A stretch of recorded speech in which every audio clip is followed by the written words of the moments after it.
Hello, great people. Sure, you don't hear am say Oga President Bola Ahmed Tinubu don declare nationwide security emergency. Wetin e talk? Wetin be the plan? I go dey yarn you. But the shocking thing be say, as Tinubu declare that nationwide security emergency, few hours later, na im terrorists struck for Abuja. Wetin the terrorists do? I go dey yarn you on this episode. You go recall say all these guys wey dey do all their katakata wuruwuru, dem no dey do am for Abuja. But as president make that declaration, now these guys come out from nowhere, strike for Abuja. On this episode of Politics with Joshua Plug, I will be reviewing with you the nationwide security emergency policy of President Bola Ahmed Tinubu. What did the president say? What is his approach to tackling insecurity? Then we will take it from the other end, which is that of the terrorist guys. What attack took place in Abuja? And if you can see this on your screen, it says terrorists strike Abuja community hours after Tinubu's emergency declaration, kidnap 7 residents. So, and the shocking thing is that the people where we say they carry waka go, na small pikin between the age of 16 to 23. I will tell you the details. We'll be doing all this and more on this episode of Politics with Joshua Plug, Dr. Omissions. If you are watching me and you are here to subscribe, of course, do well to subscribe to this channel because now every day I dey drop tori give una. I no be only just ordinary tori, na tori where they hot, the ogbonge tori, na here I dey drop give una. Now, may we go into wetin Bola Ahmed Tinubu, wetin he talk, how Bola Ahmed Tinubu want to tackle insecurity for him plan. After we read am, we go come review am. Wetin Bola Ahmed Tinubu suppose talk when he no talk, wetin he suppose do when he no do, wetin he suppose look when he no look. We go dey cover all this, my dear people. Let's dive into it. Now, Tinubu was forced apparently to release a security policy after the US President Donald Trump declared Nigeria a country of particular concern over alleged Christian genocide. Now, Tinubu put out a statement. It says that declaration of nationwide security emergency and recruitment of additional army and police personnel. It says, fellow Nigerians, and I need you to please, my dear people, listen to this attentively because this is a matter of national security. So I need you to listen attentively because I will be reading and dissect what needs to be dissected. Then after reading, it's a 2-page, it's a bit long. Then I would now also make effort to dissect it all together. Now let's continue. Fellow Nigerians, today, in view of the emergency security situation, I have decided to declare a nationwide security emergency and other additional recruitment into the armed forces. By this declaration, the police and the army are authorized to recruit more personnel. The police will recruit an additional 20,000 officers, bringing the total to 50,000. Let me say something in that regard. You see, if Nigeria were to be a functional country, the police does not need a presidential directive before they can recruit. The police would have a policy on recruitment, which is that so year, so time, so amount of Nigerians will be recruited into the Nigerian police to meet a particular need. Based on the rising population, based on the increase in crime, this should determine the operation of the Nigerian police. Then another thing is that if you look at it, 20,000 officers, Nigeria is under-policed. What did 20,000 won't do? Even when there was no alarming insecurity, the numbers of police officers are not enough. Now that there is an alarming rate of insecurity, you now want to recruit 20,000 officers plus the 30,000 that maybe the police was planning to recruit, making a total of 50,000. Still, it is not enough if you consider the amount of police that is in lesser countries. So I find it a bit absurd that it is the president that will give directive to the police that go and recruit. The police should naturally have a policy on recruitment and tackling insecurity. Then this number is apparently not enough. Let's go back into the policy of President Bola Ahmed Tinubu. Don't forget, I'm still going to tell you about what happened in Abuja, how the terrorists struck hours after President Bola Ahmed Tinubu rolled out this policy on Nigerians.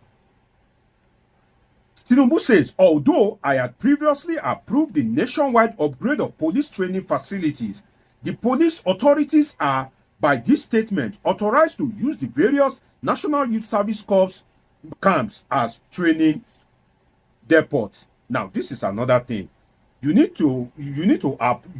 president had to approve upgrade of police training facilities. My dear people, what happened during Jonathan's time when there was an issue as regards police training facilities? What happened at that point in time? Were those training facilities, were they not upgraded? You remember when Jonathan visited, I think, Ikeja Police College or something like that? Shall they no renovate them at that point in time? So these are some of the issues. Now let's go to the next paragraph. No, before I go to the next paragraph, you want to use NYSC camp as training depot. When I go use una own, go dey affect corps member. When they train, when all these police wey you wan recruit, when they train, if na that time NYSC corps members wey they just graduate, if na that time they wan dey camp, so una go use una own, dey disturb corpers own. Corpers wey wan go camp, go flex, go enjoy. So una go use una own take disturb them. That is not good enough. A nation that is over 60 years should have adequate policing, adequate training facilities. Why is it that Nigeria is always backward in almost anything and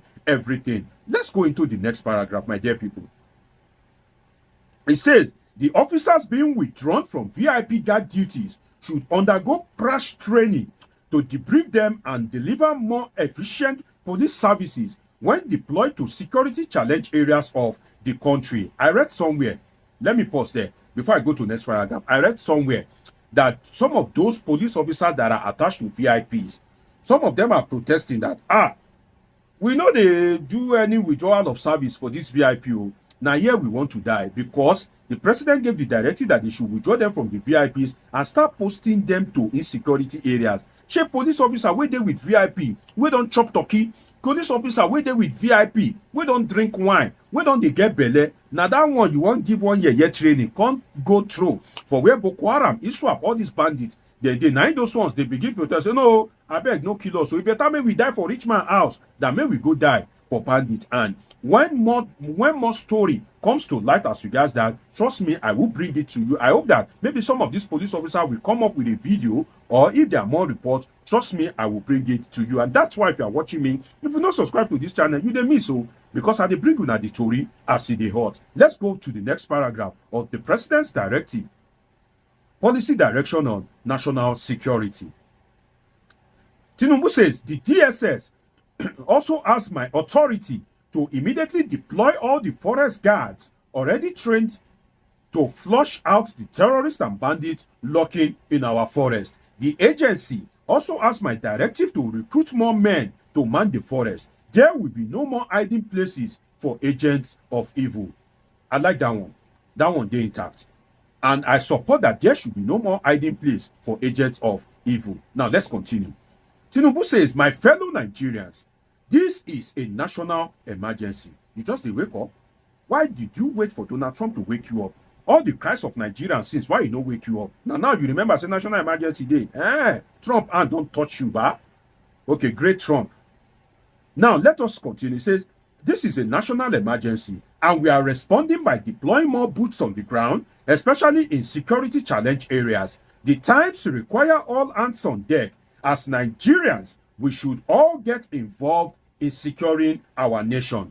Let me take this moment to commend our security agencies for working together to secure the release of the 24 schoolgirls in Kebbi and the 38 worshippers in Kwara State. We will continue to sustain efforts to rescue the remaining students of Catholic school in Niger State and other Nigerians still being held hostage. To the leadership and rank and file of our armed forces, I commend your courage and your sacrifice. This is a challenging moment for our nation and for the military institution itself. I charge you to remain resolute, to restore peace across all theaters of operation, and to uphold the highest standards of discipline and integrity.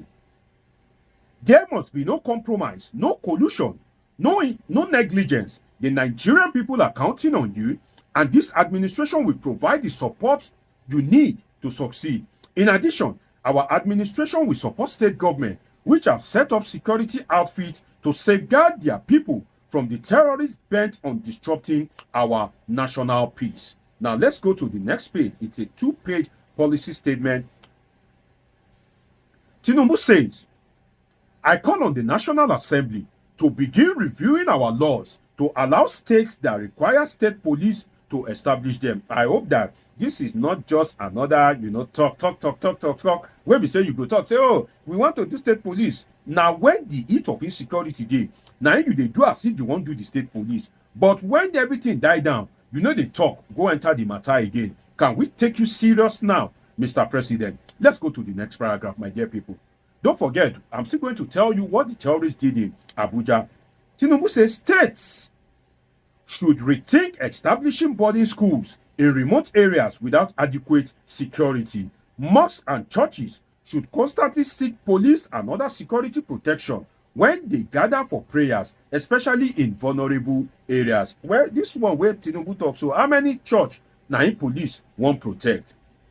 Now, the next paragraph says, our administration created the livestock ministry to address the persistent clashes between herders and farmers. I call on all herders association to take advantage of it, end open grazing, and surrender illegal weapons. From this statement, surrender illegal weapons. So, Tinubu knows, say, all these herders, they carry arms. So, I don't know.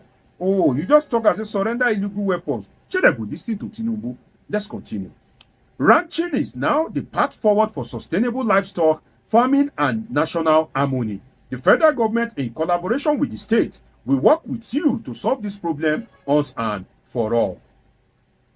I sympathize with the families who have lost their loved ones in recent attacks on soft targets in Kebbi, Borno, Zamfara, Niger, Yobe, and Kwara State. I also pay tribute to our brave soldiers who have made the ultimate sacrifice, including Brigadier General Musa Uba. Those who want to test our resolve should never mistake our restraint for weakness. This administration has the courage and determination to keep the country safe and ensure our citizens live in peace. What I can say to that is not just talk, do it. Let us see that you have the courage and protect lives and properties. Now, remaining two paragraphs, my people, may we dive into one. He says, I sympathize with the families who lost their loved ones in recent attacks on soft targets in Kebbi, Borno, Borno, Zamfara, Niger, Yobe, and Kwara states. I also pay tribute to our brave soldiers who have made the ultimate sacrifice, including Brigadier General Musa Uba. I think this is quite kind on the kind of the president paying tribute to the Brigadier General twice in his policy statement. That is commendable. Now, last paragraph. Fellow compatriots, I urge you not to give in to fear and never succumb to despair.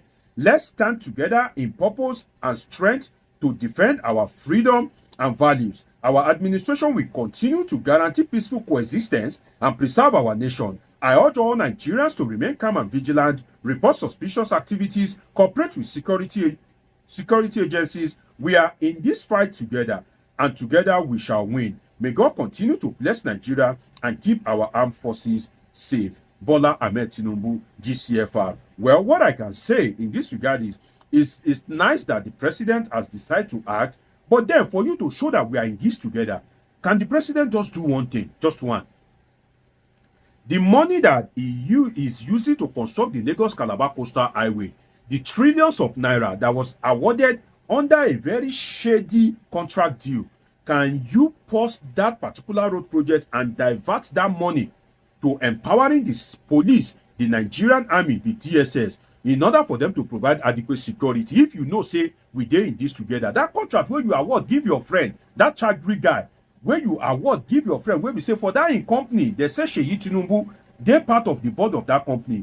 Bola Ahmed Tinubu, can you please now put an hold to that contract and divert the funds to tackling insecurity? Then I will know that truly we are in this together. Now, let me tell you what happened in Abuja.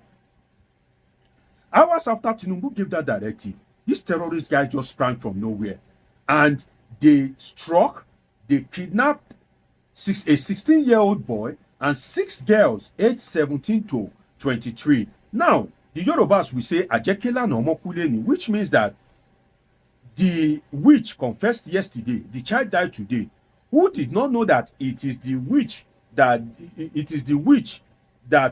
affected the child? Now, in this instance, the president gave a policy statement, and now the terrorists are beginning to strike in Abuja. So I would advise Bola Ahmed Tinubu, if you not say you not get the mind, no go near these guys, so because these guys, they seem to have mapped everything out and they seem to be in large numbers. Now, another thing that I think that the president should do as regards his policy statement, what did he left unsaid that pertains to insecurity?